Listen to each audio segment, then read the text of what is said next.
할렐루야. 예수님 부활하셨습니다. 우리 옆에 분들과 우리 인사 나누겠습니다. 예수님 부활하셨습니다. 오늘은 주님의 부활을 찬송하고 부활 속에 담겨진 복음의 축복을 우리가 마음껏 누리는 날입니다. 예수님께서 우리를 위하여 이 땅에 오시고 십자가에 죽으시고 사망 권세 이기시고 부활하신 날이 오늘인데, 우리의 신앙은 오늘로써 기쁘고 복된 날로 끝나는 것이 아니라 오늘부터 우리의 신앙생활이 시작되는 겁니다. 주님께서 부활하신 이유가 무엇입니까?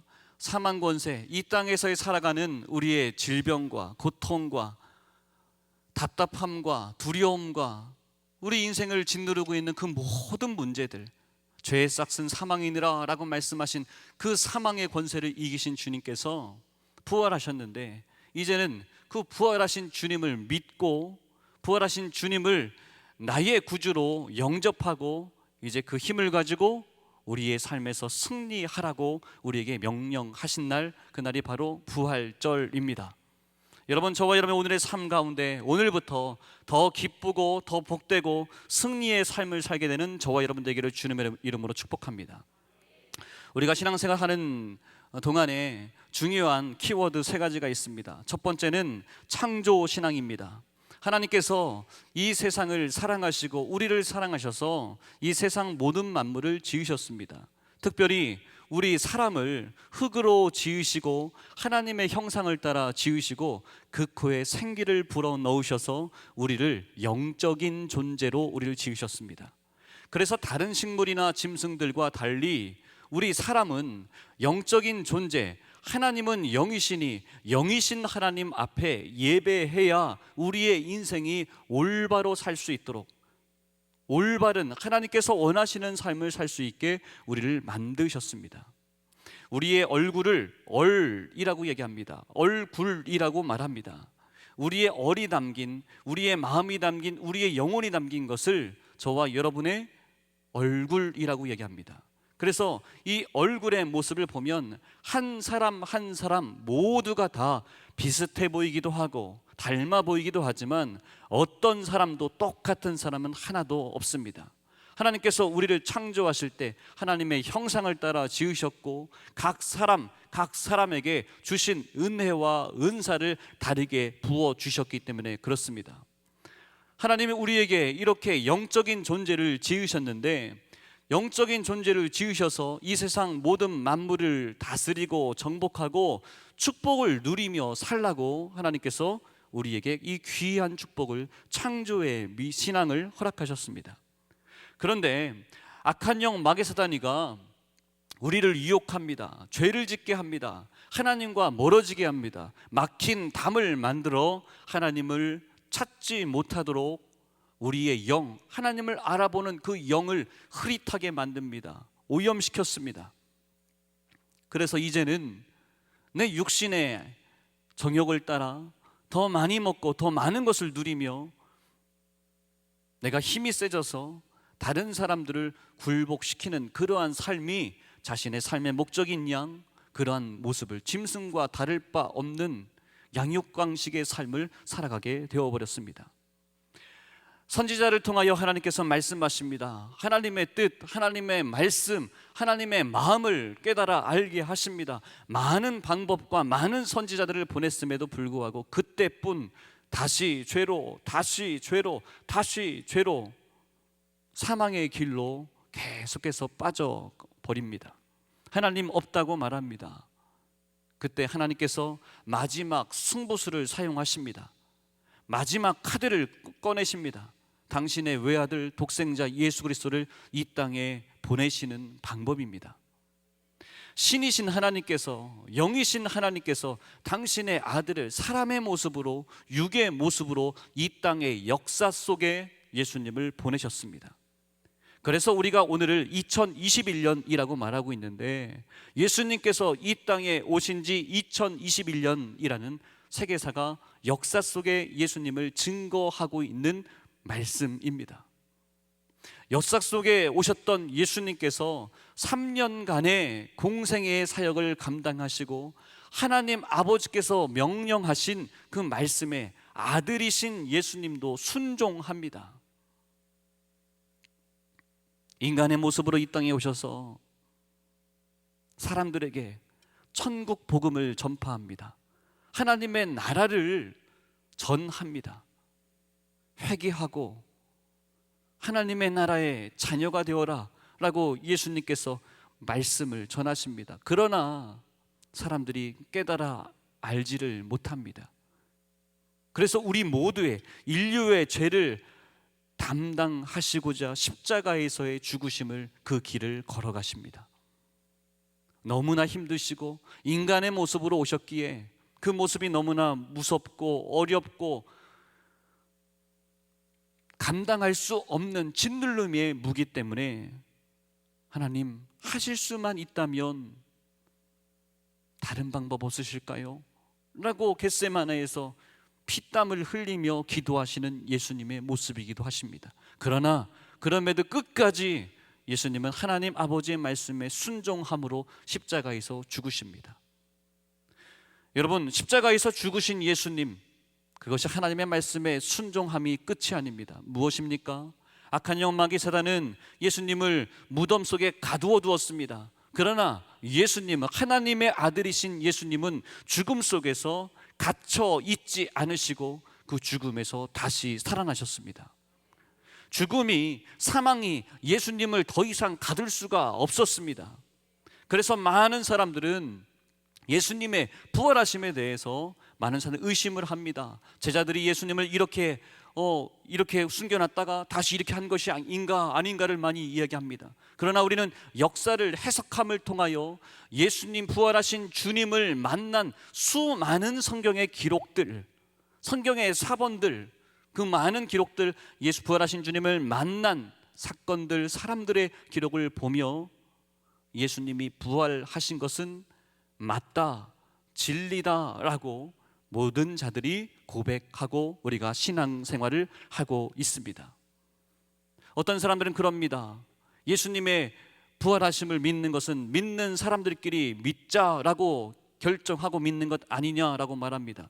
그러나 이순신 장군, 세종대왕이 활동하시고 한글을 만드시고 거북선을 통하여 외세를 물리치는 그 놀라운 기억들, 그 모든 기억들이 역사 속에서 일어났던 일이고, 그 일을 역사 해석적인 방법을 통하여 세종대왕께서 한글을 만드신 것은 진리다, 참이다 라고 의심하는 자는 없습니다. 이순신 장군의 그 놀라운 승리를 의심하는 자는 없습니다.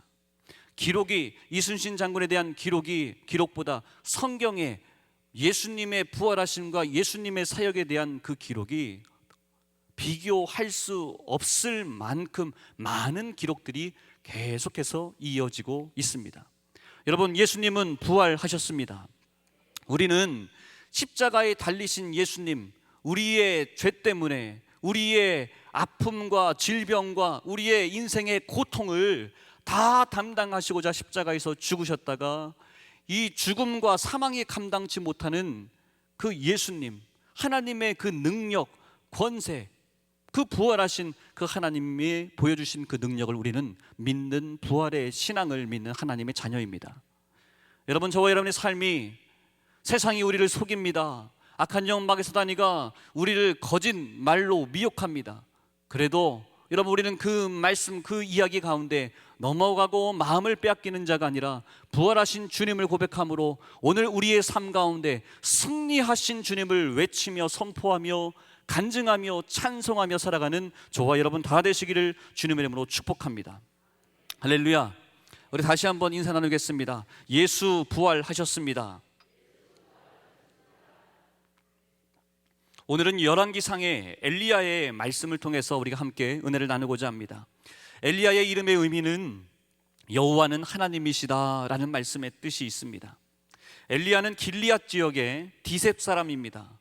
길리앗, 디셉이라고 하는 이 지역은 한마디로 말하면 산골짜기 촌놈 출신이다 라고 말할 수 있습니다. 좋은 조건이나 집안이나 학력이 없습니다. 다른 성경의 인물들을 보게 되면 누구의 아들, 누구의 집안, 누구의 자손이라고 하는 이러한 아버지와 할아버지와 그 가문의 이름들이 나오게 되는데 엘리야는 도대체 그런 이름조차도 나오지 않습니다. 정리해 보면 엘리야는 하나님을 만남으로 그의 이름이 성경에 기록되어지고 하나님의 손에 붙잡혀 귀하게 쓰임받은 아주 놀라운 귀한 선지자임을 우리는 알게 됩니다. 여러분, 저와 여러분들이 세상에서 내 이름을 댈 때 아무도 모르는 그런 사람일 수 있습니다.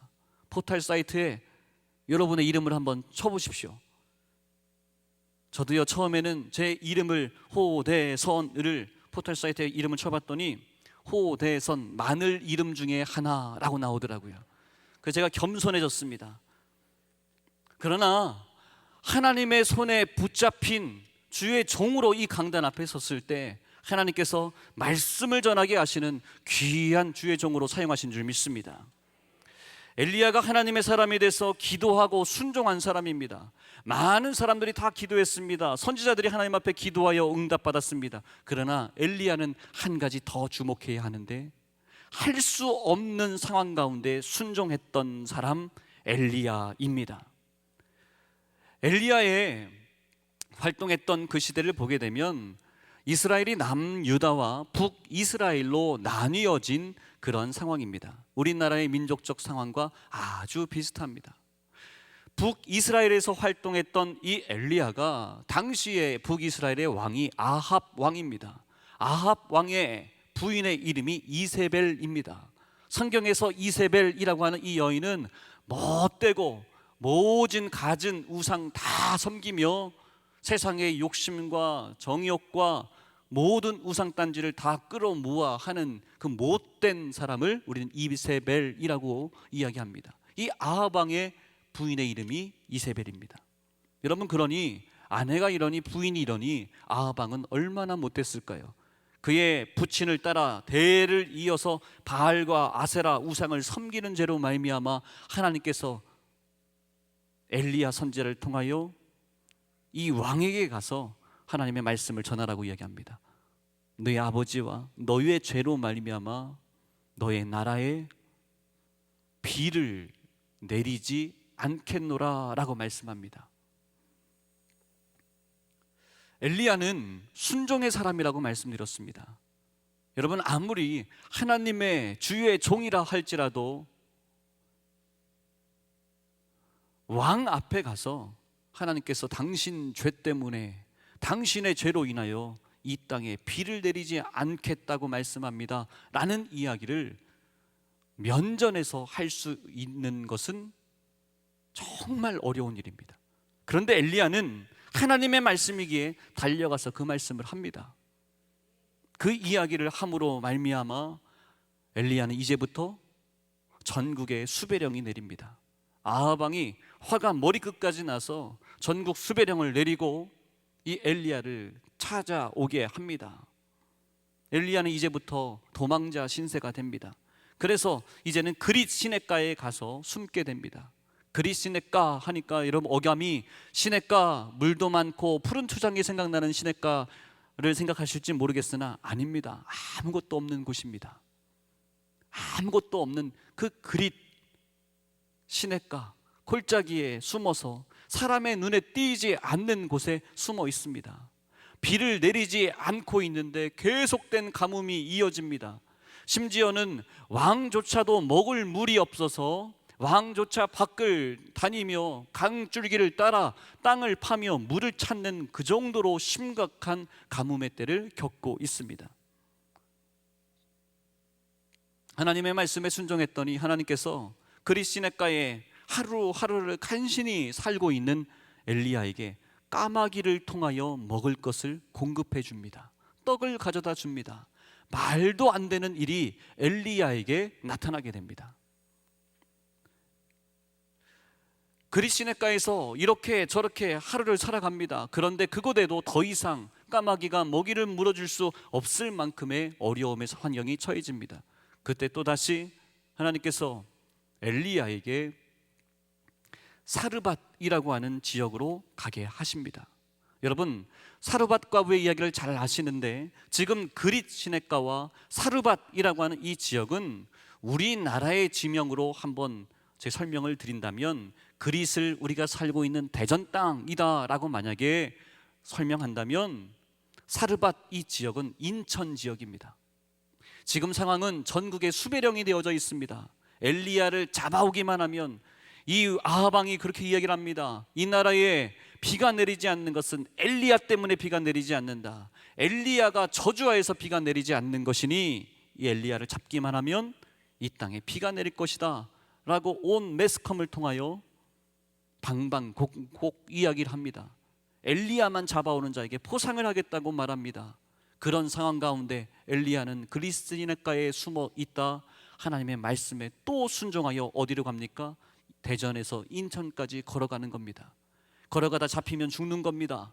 그런데 순종하여 사르밧까지 갑니다. 사르밧에 갔더니 하나님께서 말씀하시길 사르밧에 한 과부가 있는데 그 집에 가서 그에게 물과 기름과 가루가 있으니 그걸 가지고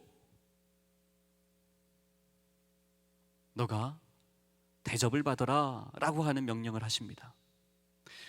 엘리야 목사님이 생각할 때에도 너무나 답답한 상황입니다. 정말 하나님의 말씀에 순종을 했더니 사르밧 과부가 있습니다. 그 여인에게 말합니다.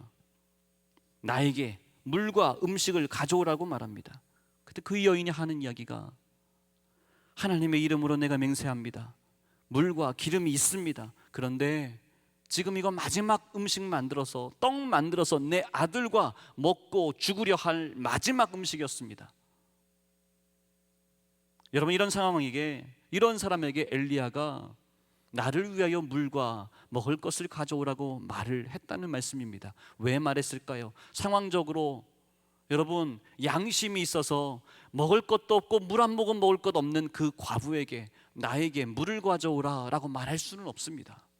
그런데 엘리야는 처음에는 세상의 가장 큰 권력인 아합 왕에게 달려나가서 하나님의 말씀을 전했습니다. 그리고 지금 사르밧 과부는 세상에서, 이 땅에서 가장 낮은 자입니다. 가장 불쌍한 자입니다. 그 사람 앞에서도 하나님의 말씀을 그대로 전합니다. 나를 위하여 물과 떡을 가져와라 그럽니다.